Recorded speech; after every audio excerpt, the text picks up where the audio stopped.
Hello dears, എല്ലാവർക്കും എൻ്റെ ചാനലിലേക്ക് സ്വാഗതം. നിങ്ങളെല്ലാവരും സുഖമായിരിക്കുന്നുവെന്ന് വിശ്വസിക്കുന്നു.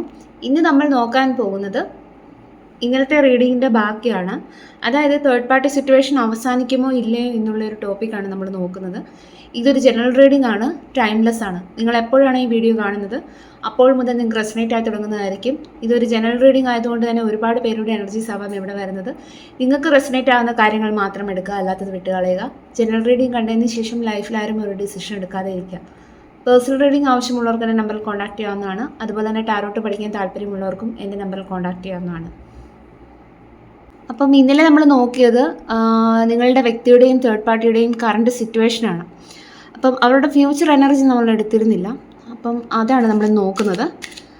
അതായത് നിങ്ങളുടെ റിലേഷൻഷിപ്പിൽ ഇപ്പോൾ നിലനിൽക്കുന്നതായിട്ടുള്ള തേർഡ് പാർട്ടി സിറ്റുവേഷൻ, അതിൻ്റെ ഫ്യൂച്ചർ എന്തായിരിക്കും, അതുപോലെ തന്നെ അവരുടെ റിലേഷൻഷിപ്പിൻ്റെ ഇപ്പോഴത്തെ എനർജി.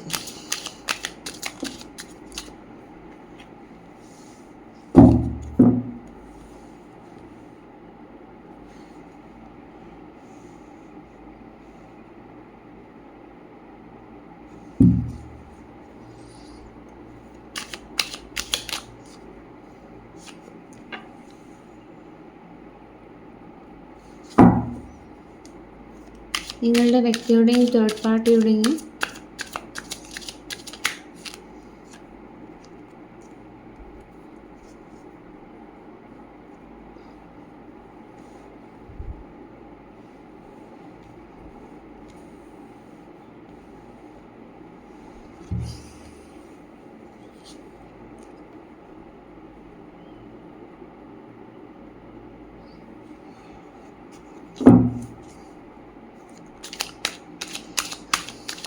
എന്തായാലും ഈ ഒരു തേർഡ് പാർട്ടി സിറ്റുവേഷൻ ഇവിടെ അവസാനിക്കും എന്നുള്ളൊരു എനർജിയാണ് എനിക്ക് ആദ്യമേ തന്നെ കിട്ടുന്നത്.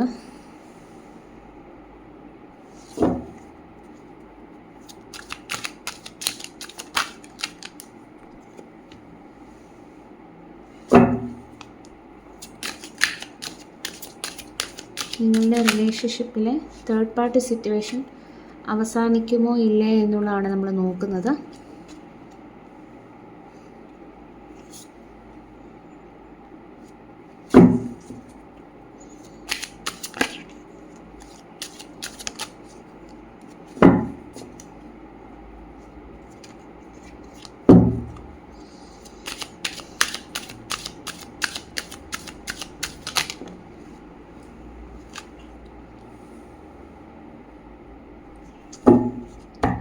ഇത്രയും കാർഡ്സാണ് എടുക്കുന്നത്.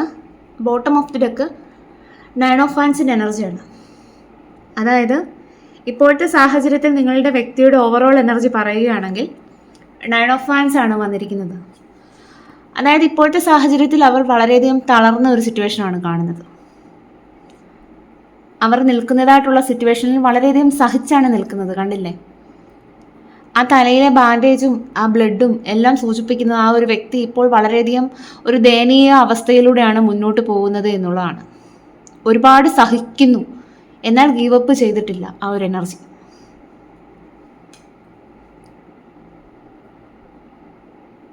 മേ ബി എന്തെങ്കിലും തരത്തിലുള്ള ഹെൽത്ത് ഇഷ്യൂസ് ഈ ഒരു പേഴ്സൺ ഉണ്ടായിരിക്കാനായിട്ടുള്ള ചാൻസ് വളരെയധികം കാണുന്നു. കാരണം അവർ നിൽക്കുന്നതായിട്ടുള്ള ആ ഒരു സാഹചര്യം അത്രയ്ക്ക് നല്ലതാണെന്ന് പറയാനായിട്ട് കഴിയുകയില്ല. ഇവിടെ നോക്കിയാൽ കാണാം, ഈ ഒരു വ്യക്തി വളരെയധികം മുറിവേറ്റ് നിൽക്കുന്ന ഒരു സോളാണ്. സഹനത്തിൻ്റെ അവസാന ഘട്ടത്തിലാണ് എന്ന് വേണമെങ്കിൽ പറയാം. എങ്കിലും ഈ ഒരു സാഹചര്യത്തിൽ വളരെയധികം ബുദ്ധിമുട്ടാണെങ്കിൽ കൂടി ഈ ഒരു വ്യക്തി പിടിച്ചു നിൽക്കുന്നതായിട്ടാണ് നമുക്കിവിടെ കാണാനായിട്ട് കഴിയുന്നത്. ഇനി എനിക്കൊന്നും താങ്ങാൻ കഴിയില്ല എന്ന മൈൻഡ് സെറ്റിലാണ് ഈ ഒരു വ്യക്തി. ഒരുപാട് ഫൈറ്റ്സിന് ശേഷം പിടിച്ചു നിൽക്കുകയാണ്. ഇനി എന്നെ തളർത്താനായിട്ട് ആരെയും അനുവദിക്കുകയില്ല എന്ന് ഉറപ്പോടെ നിൽക്കുന്ന ഒരു ഫേസിലാണ് നിങ്ങളുടെ വ്യക്തി ഇപ്പോഴുള്ളത്. ഒരുപാട് അനുഭവിച്ച് കഴിഞ്ഞിരിക്കുന്നു എന്നുള്ള ഒരു എനർജിയാണ് എനിക്കിവിടെ കിട്ടുന്നത്. അപ്പം ഇതാണ് ഇവിടെ കിട്ടിയിരിക്കുന്ന സ്പ്രെഡ് എന്ന് പറയുന്നത്. നിങ്ങൾക്ക് കാർഡ്സ് എല്ലാം വ്യക്തമായിട്ട് കാണാമെന്ന് വിചാരിക്കുന്നു. ഇവിടെ നോക്കുമ്പോൾ കാണാം, നിങ്ങൾ തമ്മിലുള്ള റിലേഷൻഷിപ്പ് എന്ന് പറയുന്നത് വളരെയധികം സുതാര്യമായി മുന്നോട്ട് പോയ ഒരു റിലേഷൻഷിപ്പാണ്. പരസ്പരം നിങ്ങൾക്ക് തമ്മിൽ ഒന്നും ഒളിക്കാൻ ഉണ്ടായിരുന്നില്ല. എല്ലാ കാര്യങ്ങളും വളരെ ആത്മാർത്ഥതയോടുകൂടി ഷെയർ ചെയ്ത രണ്ട് വ്യക്തികളായിരിക്കും നിങ്ങളെന്ന് പറയുന്നത്. നിങ്ങൾക്ക് പരസ്പരം നല്ല വിശ്വാസമായിരുന്നു. നിങ്ങൾ വളരെയധികം പ്രതീക്ഷയോട് കണ്ട ഒരു റിലേഷൻഷിപ്പാണിത്. പക്ഷെ പതുക്കെ പതുക്കെ നിങ്ങളുടെ പേഴ്സണ് ഒരുപാട് മാറ്റങ്ങൾ ഉണ്ടാകാനായിട്ട് തുടങ്ങി. First card 7 of swords energy പോലെ നിങ്ങളെ ഒളിച്ച് ഈ ഒരു വ്യക്തി പല കാര്യങ്ങളും ചെയ്യാനായിട്ട് തുടങ്ങി. പല കാര്യങ്ങളും നിങ്ങൾ അറിയരുതെന്നുള്ളത് ആഗ്രഹിച്ചു. പതിയെ ഈ ഒരു വ്യക്തിയുടെ ഡബിൾ ഫേസ് നിങ്ങൾക്ക് മനസ്സിലായിട്ടുണ്ടായിരിക്കാം. ഇവിടെ ഫസ്റ്റ് കാർഡ് 7 ഓഫ് സോർഡ്സ് ആണ് കിട്ടിയിരിക്കുന്നത്. കണ്ടില്ലേ ഈ ഒരു വ്യക്തി ഒളിച്ചും പാത്തും വളരെയധികം കരുതലോടുകൂടി മുന്നോട്ട് പോകുന്നത്. അത് അർത്ഥമാക്കുന്നത് ആ ഒരു വ്യക്തിയുടെ ഓരോ നീക്കങ്ങളും നിങ്ങൾ അറിയരുത് എന്നുള്ളത് ആ ഒരു വ്യക്തി ഒരുപാട് ആഗ്രഹിച്ചിരുന്നു. ഇവിടെ ഒരു ചീറ്റിംഗ് എനർജി തന്നെയാണ് കാണുന്നത്. കാരണം നിങ്ങളുടെ റിലേഷൻഷിപ്പിൽ ഇരിക്കുമ്പോൾ തന്നെ ഈ ഒരു വ്യക്തി മറ്റൊരു റിലേഷൻഷിപ്പിലേക്ക് കടന്നതായിട്ട് തന്നെയാണ് കാണുന്നത്. ഇവിടെ ഒരു വിശ്വാസ വഞ്ചന തന്നെയാണ് കാണുന്നത്. അപ്പം എന്തായാലും ഈ ഒരു വ്യക്തി നിങ്ങളോട് ഒരുപാട് കാര്യങ്ങൾ ഒളിപ്പിച്ചു, നിങ്ങളെ ഒരുപാട് ചീറ്റ് ചെയ്ത ഒരു പേഴ്സണായിട്ട് തന്നെയാണ് ഇവിടെ കാണുന്നത്. അതുപോലെ തന്നെ ഈ ഒരു ബന്ധത്തിൽ മൂന്നാമതൊരു വ്യക്തിയുടെ കടന്നുകയറ്റം വളരെ വ്യക്തമായിട്ട് കാണാനായിട്ട് സാധിക്കുന്നു. കണ്ടില്ലേ രണ്ടാമത്തെ കാർഡ്. നിങ്ങളുടെ റിലേഷൻഷിപ്പിൽ തേർഡ് പാർട്ടി സിറ്റുവേഷൻ, അതായത് തേർഡ് പാർട്ടി മൂന്നാമതൊരു വ്യക്തി വളരെയധികം പ്രശ്നങ്ങൾ ഉണ്ടാക്കിയതായിട്ട് തന്നെയാണ് ഇവിടെ കാണുന്നത്. അത് മേ ബി ഈ ഒരു വ്യക്തിയുടെ ഫ്രണ്ട് ആയിരിക്കാം, അവർ ഒന്നിച്ച് ജോലി ചെയ്യുന്നവരായിരിക്കാം. തേർഡ് പാർട്ടി നിങ്ങൾ പോലും അറിയാതെ നിങ്ങളുടെ റിലേഷൻഷിപ്പ് തകർക്കുന്ന രീതിയിൽ പല കാര്യങ്ങളും ചെയ്തിട്ടുള്ളതായിട്ട് തന്നെയാണ് ഇവിടെ കാണുന്നത്. അതായത് നിങ്ങളുമായിട്ടുള്ള റിലേഷൻഷിപ്പിൽ എങ്ങനെ നിൽക്കണം എന്നുള്ളത് വരെ തേർഡ് പാർട്ടി ഉപദേശിച്ചിട്ടുണ്ടായിരിക്കാം ഈ ഒരു പേഴ്സണെ. അതിനനുസരിച്ച് ഈ ഒരു വ്യക്തി നിങ്ങളോട് പ്രവർത്തിച്ചിട്ടും ഉണ്ടാകാം. അതുപോലെ തന്നെ നിങ്ങളുടെ കുറ്റങ്ങളും കുറവുകളും ഒക്കെ നിരത്തി നിങ്ങളെ തമ്മിൽ അകറ്റാൻ ട്രൈ ചെയ്ത ഒരു വ്യക്തിയാണ് തേർഡ് പാർട്ടി എന്ന് പറയുന്നത്. തേർഡ് പാർട്ടിയും നിങ്ങളുടെ വ്യക്തിയും പല കാര്യങ്ങളും ഷെയർ ചെയ്തിരുന്നു. ഫിനാൻഷ്യൽ ഡീലിങ്സ് ഒക്കെ ഇവരുമായിട്ട് നിങ്ങളുടെ പേഴ്സൺ നടത്തിയിട്ടുണ്ടാകാം. ഇവിടെ നിങ്ങളുടെ വ്യക്തി ഒരാളുമായി മാത്രമല്ല പലരുമായി കൂടി കണക്റ്റായ ഒരു സാഹചര്യമായിരുന്നു. എന്തായാലും എല്ലാം ഈ ഒരു വ്യക്തിയുടെ പ്ലാനിംഗ് പ്രകാരമായിരുന്നു. എന്തായാലും ഒരിക്കലും അത് അറിയാതെ ഈ ഒരു വ്യക്തിക്ക് സംഭവിച്ച ഒരു തെറ്റായിട്ട് ഇവിടെ കാണുന്നില്ല. അറിഞ്ഞുകൊണ്ട് മറ്റൊരു റിലേഷൻഷിപ്പിലേക്ക് കടന്ന ഒരു വ്യക്തി, അല്ലെ അറിഞ്ഞുകൊണ്ട് തെറ്റ് ചെയ്ത ഒരു വ്യക്തി, ആ ഒരു എനർജി തന്നെയാണ് നമുക്കിവിടെ കാണാനായിട്ട് കഴിയുന്നത്. എന്തായാലും നിങ്ങളുടെ റിലേഷൻഷിപ്പിൽ തേർഡ് പാർട്ടി വളരെയധികം സ്ട്രോങ് ആയിരുന്നു. തേർഡ് പാർട്ടി പറയുന്നതിനനുസരിച്ച് ഒരു കീ കൊടുക്കുന്ന ഒരു പാവ മാത്രമായിരുന്നു നിങ്ങളുടെ വ്യക്തി.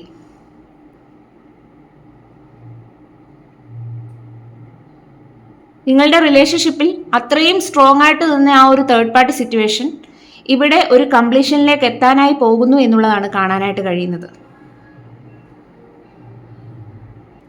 കാരണം ഇവിടെ മൂന്നാമത്തെ കാർഡ് നോക്കൂ, ദി വേൾഡ് കാർഡാണ് വന്നിരിക്കുന്നത്. അതൊരു കാർമിക് സൈക്കിളിന്റെ ഒരു അവസാന ഘട്ടമാണ്. ഇവിടെ നിങ്ങളുടെ വ്യക്തി ഒരു കാർമിക് സൈക്കിളിന്റെ ഒരു അവസാന ഘട്ടത്തിലാണ്. അതുകൊണ്ടാണ് ഞാൻ ആദ്യമേ പറഞ്ഞത് ഈ ഒരു വ്യക്തി ഇപ്പോൾ ഒരുപാട് അനുഭവിക്കുന്നുണ്ടെന്ന്. എല്ലാവരുടെയും ലൈഫിൽ വളരെയധികം കഷ്ടത നിറഞ്ഞ ഒരു സൈക്കിൾ ഉണ്ടായിരിക്കുമല്ലേ. പക്ഷെ അതിൻ്റെ അവസാന ഘട്ടത്തിലാണ് നമ്മൾ ഒരുപാട് അനുഭവിക്കേണ്ട ഒരു സിറ്റുവേഷൻ ഉണ്ടാകുന്നത്. അതിനുശേഷമൊക്കെ ആയിരിക്കും നമ്മുടെയൊക്കെ ലൈഫിലേക്ക് പുതിയൊരു കാലഘട്ടം ആരംഭിക്കുന്നത്. അപ്പം നിലവിലത്തെ സാഹചര്യത്തിൽ ആ ഒരു വ്യക്തിയുടെ കർമ്മ ക്ലിയറൻസ് നടക്കുകയാണ്. ആ ഒരു വ്യക്തി നിങ്ങളോട് ചെയ്തതിൻ്റെ പ്രവൃത്തിയുടെ ഫലം അനുഭവിക്കുന്ന ഒരു സ്റ്റേജാണ്. അപ്പം അതിൻ്റെ ആ ഒരു കാലഘട്ടം അവസാനിക്കുന്ന ആ ഒരു സൈക്കിളിൻ്റെ അവസാന ഘട്ടത്തിലാണ്. അപ്പം അതുകൊണ്ട് തന്നെ ഈ ഒരു വ്യക്തി ഒരുപാട് അനുഭവിക്കുന്ന ഒരു സിറ്റുവേഷനാണ് കാണുന്നത്. നമ്മൾ വിതച്ചതേ കൊയ്യൂ എന്നല്ലേ പറയുന്നത്. അതായത് നമ്മൾ എന്താണോ ചെയ്യുന്നത് അതിൻ്റെ പ്രവൃത്തിയുടെ ഫലം എന്തായാലും അനുഭവിക്കേണ്ട ഒരു സിറ്റുവേഷൻ നമുക്ക് എല്ലാവർക്കും ഉണ്ടാവും. അത് പ്രകൃതി നിയമമാണ്. അപ്പം അതിൽ നിന്ന് ഒളിച്ചോടാനായിട്ട് ആർക്കും കഴിയുകയില്ല. അപ്പം ഈ ഒരു വ്യക്തി എന്ത് തെറ്റാണോ ചെയ്തത്, അല്ല ഈ ഒരു വ്യക്തി എന്ത് പ്രവൃത്തിയാണോ ചെയ്തത് അതിൻ്റെ ആ ഒരു കർമ്മ അനുഭവിക്കുന്ന ഒരു ഘട്ടത്തിലാണ്. എന്തായാലും നിങ്ങളുടെ വ്യക്തി ആ ഒരു കാർമിക് സൈക്കിളിന്റെ അവസാന ഘട്ടത്തിലാണ്. ഇപ്പോഴത്തെ സാഹചര്യത്തിൽ ഈ ഒരു വ്യക്തി കാര്യങ്ങളെ ബാലൻസ് ചെയ്യാനായിട്ട് വളരെയധികം ബുദ്ധിമുട്ടുന്ന ഒരു എനർജിയാണ്. അതാണ് 2 ഓഫ് പെന്റക്കിൾസ് പറയുന്നത്. ഈ വ്യക്തിയുടെ ഇമോഷൻസ് ഒന്നും തന്നെ ഈ ഒരു വ്യക്തിക്ക് ഈ ഒരു സമയം നിയന്ത്രിച്ചു വെക്കാനായിട്ട് പറ്റുന്നില്ല. എങ്കിലും ഈ ഒരു സാഹചര്യത്തിൽ ബാലൻസ് കണ്ടെത്താനായി ട്രൈ ചെയ്യുന്നു. വൈകാതെ ഈ ഒരു വ്യക്തി ഒരു ഡിസിഷനിലേക്ക് എത്തിച്ചേരും എന്നുള്ളതാണ് കാണുന്നത്. ഈ വ്യക്തി എടുക്കുന്ന ഡിസിഷൻ എന്ന് പറയുന്നത് തേർഡ് പാർട്ടി സിറ്റുവേഷൻ അവസാനിപ്പിക്കാം എന്നുള്ളത് തന്നെയാണ്. കാരണം നെക്സ്റ്റ് കാർഡ് നോക്കൂ, ഡെത്ത് കാർഡാണ് വന്നിരിക്കുന്നത്. എന്തായാലും തേർഡ് പാർട്ടിയുടെ പവർ എന്നേക്കുമായി കുറയുന്ന ഒരു സാഹചര്യമാണ് ഇവിടെ കാണുന്നത്. എന്തായാലും ഈ ഒരു വ്യക്തിക്ക് അറിയാം ഈ ഒരു തേർഡ് പാർട്ടി സിറ്റുവേഷൻ അവസാനിപ്പിക്കുന്നത് അത്ര എളുപ്പമുള്ള ഒരു കാര്യമല്ല എന്നുള്ളത്. കാരണം ഈ ഒരു തേർഡ് പാർട്ടി സിറ്റുവേഷനിൽ നിന്ന് പുറത്തു കിടക്കുന്നത് ഒരു വെല്ലുവിളിയായി ഈ ഒരു പേഴ്സണ് മാറിയിട്ടുണ്ടായിരിക്കാം. പക്ഷെ ഇവിടെ കാണുന്നത് എത്ര ബുദ്ധിമുട്ടിയാണെങ്കിലും ഈ ഒരു തേർഡ് പാർട്ടി സിറ്റുവേഷനിൽ നിന്ന് ഈ ഒരു വ്യക്തി പുറത്തു കടക്കും എന്നുള്ളത് തന്നെയാണ് കാണുന്നത്. അതും ഒരു ഫയർ എനർജി പോലെ. കാരണം ഞാൻ പറഞ്ഞു ഈ ഒരു വ്യക്തി ഒരുപാട് അനുഭവിക്കുന്ന ഒരു സിറ്റുവേഷനാണ് കാണുന്നത്. അപ്പം ഇനി എന്തും എൻ്റെ ലൈഫിൽ ഉണ്ടായിക്കോട്ടെ, ഞാൻ ഈ ഒരു റിലേഷൻഷിപ്പ് അവസാനിപ്പിക്കും എന്നുള്ള ആ ഒരു ദൃഢനിശ്ചയം ഈ ഒരു വ്യക്തി എടുക്കുന്നതാണ്. അപ്പം എന്തായാലും ഇവിടെ വേൾഡ് കാർഡും ഡെത്തും കിട്ടിയത് കൊണ്ട് തന്നെ നമുക്ക് പറയാൻ സാധിക്കും ഈ ഒരു തേർഡ് പാർട്ടി സിറ്റുവേഷൻ എന്നേക്കുമായി നിലനിൽക്കുകയില്ല എന്നുള്ളത്. അപ്പം എന്തായാലും ഈ ഒരു വ്യക്തി അതിൽ നിന്ന് പുറത്ത് കടക്കും എന്നുള്ളതാണ് കാണുന്നത്. അതും വളരെയധികം ധൈര്യത്തോടുകൂടി പുറത്ത് കടക്കും എന്നുള്ളതാണ് കാണുന്നത്. പക്ഷേ നെക്സ്റ്റ് കാർഡ് നമുക്ക് കിട്ടിയിരിക്കുന്നത് 7 ഓഫ് വാൻസ് ആണ്. പക്ഷേ തേർഡ് പാർട്ടി ഈസിലി ഇവിടെ വിട്ടുപോവില്ല എന്നുള്ളതാണ് കാണുന്നത്. കാരണം ഈ വ്യക്തി ചിലപ്പോൾ ഈ ഒരു തേർഡ് പാർട്ടി സിറ്റുവേഷൻ അവസാനിച്ച് വെളിയിൽ വന്നാലും തേർഡ് പാർട്ടി അറ്റാക്സ് തുടർന്നുകൊണ്ടിരിക്കും എന്നുള്ളതാണ് കാണുന്നത്. ഈ വ്യക്തിയോട് നിരന്തരം തേർഡ് പാർട്ടി ഫൈറ്റ് ചെയ്യുന്ന ഒരു സാഹചര്യം ഉണ്ടാവും, മാനിപ്പുലേറ്റ് ചെയ്യുന്ന ഒരു സാഹചര്യം ഉണ്ടാവും. എങ്കിലും ഈ വ്യക്തി അതിനെയെല്ലാം പ്രതിരോധിക്കാൻ ട്രൈ ചെയ്യും, ഏതറ്റം വരെയും പോകും എന്നുള്ളതാണ് നമുക്കിവിടെ കാണാനായിട്ട് കഴിയുന്നത്. അപ്പം തേർഡ് പാർട്ടി വെറുതെ ഈ ഒരു പേഴ്സണെ വിടാനായിട്ട് ഉദ്ദേശമില്ല എന്നുള്ളതാണ് കാണുന്നത്. എന്തായാലും ഈ ഒരു വ്യക്തി തേർഡ് പാർട്ടിയെ ഭയന്ന് ജീവിക്കേണ്ട ഒരു സിറ്റുവേഷൻ നമുക്കിവിടെ കാണാനായിട്ട് കഴിയുന്നു. കാരണം തേർഡ് പാർട്ടി ഈ വ്യക്തിയെ മുന്നോട്ട് ജീവിക്കാൻ സമ്മതിക്കാത്ത രീതിയിൽ തടയാൻ ശ്രമിക്കുന്നതാണ്. കാരണം നമുക്ക് കാണാം തേർഡ് പാർട്ടിയുടെ പദ്ധതികളൊന്നും വിജയിച്ചില്ല. അവർ നിങ്ങളുടെ റിലേഷൻഷിപ്പ് തകർക്കുന്ന രീതിയിൽ പല കാര്യങ്ങളും ഈ ഒരു വ്യക്തിയോട് പറഞ്ഞു കൊടുത്തിട്ടുണ്ടായിരിക്കാം. അപ്പോൾ അവർ മാക്സിമം കഴിവിൻ്റെ പരമാവധി അവർ ശ്രമിച്ചിട്ടുണ്ടായിരിക്കാം. ആ ഒരു വ്യക്തി തേർഡ് പാർട്ടി വിചാരിച്ചിട്ടുണ്ടായിരിക്കാം എല്ലാ കാലവും ഈ ഒരു വ്യക്തിയെ തേർഡ് പാർട്ടിയുടെ വരുതിയിൽ നിർത്താമെന്നുള്ളത്. പക്ഷെ പോകെ പോകെ ഈ ഒരു പേഴ്സണ് തേർഡ് പാർട്ടിയുടെ ആ ഒറിജിനൽ ഇൻറ്റൻഷൻ എന്താണെന്നുള്ളത് മനസ്സിലാക്കാൻ സാധിച്ചിട്ടുണ്ട്. അതുകൊണ്ട് തന്നെ തേർഡ് പാർട്ടിയുടെ ആ ഒരു പദ്ധതികളൊന്നും ഇനി വിലപ്പോവില്ലെന്നുള്ളത് തേർഡ് പാർട്ടി മനസ്സിലാക്കാനായിട്ട് തുടങ്ങും. ആ ഒരു സാഹചര്യത്തിലാണ് തേർഡ് പാർട്ടി ഈ ഒരു പേഴ്സണെതിരെ ഫൈറ്റ് ചെയ്യാനായിട്ട് ആരംഭിക്കുന്നത്. അതായത് ഈ ഒരു പേഴ്സൺ ഈ ഒരു റിലേഷൻഷിപ്പിൽ നിന്ന് പുറത്ത് കടന്നാൽ കൂടി ഇപ്പോഴും അവർ നിരന്തരം ഈ ഒരു വ്യക്തിയോട് കലഹിച്ചുകൊണ്ടിരിക്കുകയാണ്. ഇനി ഈ ഒരു റിലേഷൻഷിപ്പിൽ നിന്ന് പുറത്തിറങ്ങിയാൽ കൂടി ആ ഒരു വ്യക്തിക്ക് സമാധാനപരമായിട്ടൊന്ന് ഉറങ്ങാൻ പോലും സാധിക്കാത്ത ഒരു സിറ്റുവേഷൻ ഉണ്ടാവുന്നതാണ്. അപ്പം ഒരു നിഴൽ പോലെ തേർഡ് പാർട്ടി ഈ ഒരു പേഴ്സണെ പിന്തുടരുന്നതാണ്. എന്തായാലും നിങ്ങളോട് ചെയ്തതിൻ്റെ ആ ഒരു കർമ്മയാണ് ഒരു നിഴൽ പോലെ ഈ ഒരു വ്യക്തിയെ വേദനിപ്പിച്ചുകൊണ്ടിരിക്കും എന്നുള്ളത് കാണുന്നത്. ഇവിടെ മജീഷ്യൻ കാർഡ് കിട്ടിയത് കൊണ്ട് തന്നെ നിങ്ങളിൽ ചിലരെങ്കിലും ഈ ഒരു വ്യക്തിയുടെ തിരിച്ചുവരവിനായിട്ട് ഒരുപാട് പ്രാർത്ഥിച്ചിട്ടുണ്ടായിരിക്കാം, മാനിഫെസ്റ്റ് ചെയ്തിട്ടുണ്ടായിരിക്കാം. നിങ്ങളുടെ കഴിവിൻ്റെ പരമാവധി നിങ്ങൾ ട്രൈ ചെയ്തിട്ടുണ്ടായിരിക്കാം ഇതിനോടകം തന്നെ. പക്ഷെ ചിലവരുടെ കേസിൽ പറയുകയാണെന്നുണ്ടെങ്കിൽ ചിലവർക്ക് ഈ ഒരു വ്യക്തി തിരിച്ചു വന്നാലും എനിക്കിനി വേണ്ട എന്നുള്ള ആ ഒരു ദൃഢനിശ്ചയത്തിലേക്ക് നിങ്ങൾ മാറിയിട്ടും ഉണ്ടായിരിക്കാം. കാരണം നിങ്ങളെ ചീറ്റ് ചെയ്ത് കടന്നുപോയ വ്യക്തിയാണ്. കാരണം അന്ന് നിങ്ങൾ ഒരുപാട് അനുഭവിച്ചിട്ടുണ്ടായിരിക്കാം, ഒരുപാട് വേദനകൾ അനുഭവിച്ചിട്ടുണ്ടായിരിക്കാം. പക്ഷെ അതിൽ നിന്നൊക്കെ നിങ്ങളിപ്പോൾ റിക്കവറായി വെളിയിൽ വന്നപ്പോൾ ഇനി ഈ ഒരു വ്യക്തി തിരിച്ചു വന്നാലും എങ്ങനെ വിശ്വസിക്കും എന്നുള്ള ഒരു മൈൻഡ് സെറ്റ് ആയിരിക്കും നിങ്ങൾക്കുള്ളത്. അപ്പം നിങ്ങൾക്ക് ആ ഒരു വ്യക്തിയെ സ്വീകരിക്കാനായിട്ട് കഴിയുകയില്ല. പക്ഷെ ചിലവരെങ്കിലും ഈ ഒരു വ്യക്തി തിരിച്ചു വരുമെന്നുള്ള ആ ഒരു കാത്തിരിപ്പിൽ ഇരിക്കുകയായിരിക്കും. കാരണം ഈ ഒരു വ്യക്തിയുടെ സ്ഥാനത്ത് അവർക്ക് മറ്റാരെയും സങ്കല്പിക്കാനായിട്ട് കഴിയുകയില്ല. അതാണ് കാരണമെന്ന് പറയുന്നത്. എന്തായാലും ഇവിടെ നിങ്ങളുടെ ചിലവരുടെയെങ്കിലും പ്രാർത്ഥന ഇവിടെ ഫലിച്ചു എന്നുള്ളത് നമുക്കിവിടെ കാണാനായിട്ട് സാധിക്കും. ഇവിടെ നിങ്ങളുടെ വ്യക്തി നിങ്ങളുടെ അടുത്തേക്ക് തിരിച്ചു വരും എന്നുള്ളത് തന്നെയാണ് കാണുന്നത്. ഫ്യൂച്ചർ എനർജിയാണ്. നിങ്ങൾ ആഗ്രഹിച്ചതുപോലെ ഈ വ്യക്തിയുമായിട്ടുള്ള റിലേഷൻഷിപ്പ് ഇനിയും സ്റ്റാർട്ട് ആകുന്നതാണ് എന്നുള്ളൊരു മെസ്സേജാണ് ഇവിടെ ലഭിക്കുന്നത്. എന്തായാലും അത് നിങ്ങളുടെ മാനിഫെസ്റ്റേഷൻ പവർ കൊണ്ട് സംഭവിക്കുന്നതാണ് എന്നുള്ളതാണ് നമുക്കിവിടെ വ്യക്തമായിട്ട് കാണാൻ സാധിക്കുന്നത്. ഏസ് ഓഫ് പെന്റക്കിൾസ് അതാണ് പറയുന്നത്. നിങ്ങൾ എന്താണോ മാനിഫെസ്റ്റ് ചെയ്തത് അതാണ് നിങ്ങളിലേക്ക് വരുന്നത്. അപ്പം എന്തായാലും അത് വളരെയധികം സ്റ്റെബിലിറ്റിയോട് കൂടിയിട്ടായിരിക്കും ഇനിയും നിങ്ങളുടെ കൂടെ നിൽക്കുന്നത്. അതാണ് കാണുന്നത്. അപ്പം എന്തായാലും പാസ്റ്റിൽ നിന്നൊരു വ്യക്തി നിങ്ങളിലേക്ക് തിരികെ വരുന്നു എന്നുള്ളൊരു എനർജിയാണ് എനിക്കിവിടെ ലഭിക്കുന്നത്. ചിലവരെങ്കിലും വിചാരിച്ചിട്ടുണ്ടായിരിക്കാം ഈ ഒരു തേർഡ് പാർട്ടി സിറ്റുവേഷനിലൊക്കെ പോയ വ്യക്തികളെ ഇനി തിരിച്ചു കിട്ടിയിട്ട് എന്തിനാണ് എന്നുള്ളത്. പക്ഷേ അങ്ങനെയുള്ളവർക്ക് ഉള്ള ഒരു റീഡിംഗ് അല്ല ഇത്. പക്ഷേ എന്തായാലും ഈ ഒരു വ്യക്തി അനുഭവിക്കാവുന്നതെല്ലാം അനുഭവിച്ച് കഴിഞ്ഞിരിക്കുന്നു എന്നുള്ളതാണ് കാണുന്നത്. എന്തായാലും ഒരുപാട് തിരിച്ചറിവുകളൊക്കെ ഈ ഒരു വ്യക്തിക്ക് വന്നിട്ടുണ്ട്. എന്തായാലും നിങ്ങളാണ് ബെറ്റർ ഓപ്ഷൻ എന്നുള്ളത് മനസ്സിലാക്കിയിട്ടായിരിക്കുമല്ലോ നിങ്ങളിലേക്ക് തന്നെ തിരിച്ചു വരുന്നത്. അപ്പോൾ പാസ്റ്റിൽ നിന്ന് തിരിച്ചു വരുന്നു എന്നുള്ളതാണ് കാണുന്നത്. പാസ്റ്റിൽ നിന്നൊരു വ്യക്തി നിങ്ങളിലേക്ക് തന്നെ തിരിച്ചു വരുന്നു എന്നുള്ളതാണ് കാണുന്നത്. അതും നിങ്ങളുടെ മാനിഫെസ്റ്റേഷൻ്റെ പവർ കൊണ്ട്. അപ്പം എന്തായാലും ഈ ഒരു വ്യക്തി നിങ്ങൾക്കൊരു ലോങ് ടേം കമ്മിറ്റ്മെൻ്റ് ആണ് തരാനായിട്ട് പോകുന്നത് ഇനി വന്നാലും. അതായത് മാരേജൊക്കെ, ഈ ഒരു വ്യക്തിയുമായിട്ടുള്ള മാരേജൊക്കെ പ്രതീക്ഷിച്ചിരുന്ന വ്യക്തികളാണെന്നുണ്ടെങ്കിൽ ഈ ഒരു വ്യക്തിയുമായിട്ടുള്ള മാരേജ് നടക്കുന്നതാണ്.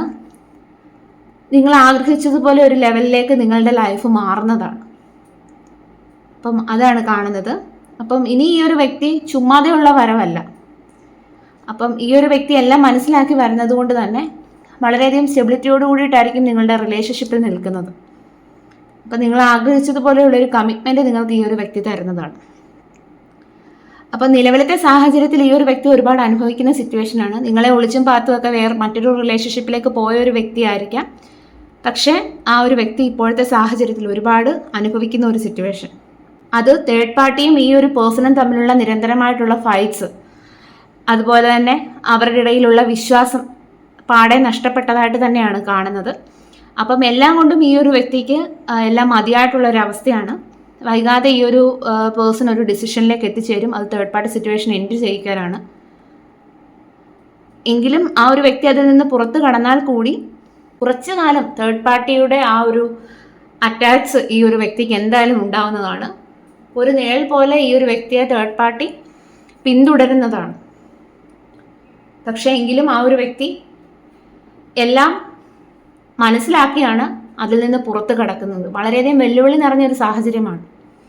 അപ്പോൾ അതിൽ നിന്ന് എങ്ങനെയും പുറത്ത് കടന്നേ പറ്റൂ എന്നുള്ളത് ആ ഒരു വ്യക്തി മനസ്സിലാക്കുന്നു. കാരണം ഇനി ആ ഒരു വ്യക്തിയെ കൊണ്ട് സഹിക്കാനായിട്ട് കഴിയുകയില്ല എന്നുള്ളത് ആ ഒരു വ്യക്തി മനസ്സിലാക്കിയിരിക്കുന്നു. അതുകൊണ്ട് തന്നെയാണ് ഈ തേർഡ് പാർട്ടിയുമായിട്ടുള്ള റിലേഷൻഷിപ്പ് എൻഡ് ചെയ്യിക്കുന്നത്, തിരികെ നിങ്ങളുടെ അരികിലേക്ക് വരുന്നത്. അതാണ് നമുക്ക് കാണാനായിട്ട് കഴിയുന്നത്. ഇന്നലെ ഞാൻ റീഡിങ് ചെയ്ത സമയത്ത് കുറച്ച് പേർ എന്നോട് ചോദിച്ചിരുന്നു, ഇതിൻ്റെ അവസാനം എന്താകും, തേർഡ് പാർട്ടി ഒഴിഞ്ഞു പോകുമോ, തേർഡ് പാർട്ടി സിറ്റുവേഷൻ അവസാനിക്കുമോ എന്നുള്ളത്. അപ്പോൾ അതാണ് ഞാൻ ഇന്ന് ഈ ഒരു റീഡിങ് ചെയ്തത്. അപ്പം ഇത് എത്ര പേർക്ക് റെസണേറ്റ് ചെയ്യുമെന്നുള്ളത് എനിക്കറിയില്ല. നമുക്ക് ഇവിടെ വന്നിരിക്കുന്ന ക്ലൂസും കൂടി നോക്കാം. 1982 പൂരം നക്ഷത്രം, തിരുവോണ നക്ഷത്രം, ലെറ്റർ കെ, ചെന്നൈ 22, മകം നക്ഷത്രം 2003, 1961, ലോങ് ഹെയർ, ലെറ്റർ വി 1993, ചതയം, പൂയം നക്ഷത്രം, letter I, February 1973, 26, Mumbai, letter R 63, 1971, 1985, 1979, 1984, Kottayam, white colour, number 3, driver 1960, 47, ഉത്രാടം. അപ്പം ഇതൊക്കെയാണ് ഇവിടെ കിട്ടിയിരിക്കുന്ന ക്ലോസ്. അപ്പം ഇതാണ് ഇന്നത്തെ റീഡിംഗ്. ഇഷ്ടമായ ലൈക്ക് ചെയ്യാനായിട്ടും ഹൈപ്പ് ചെയ്യാനായിട്ടും മറക്കരുത്.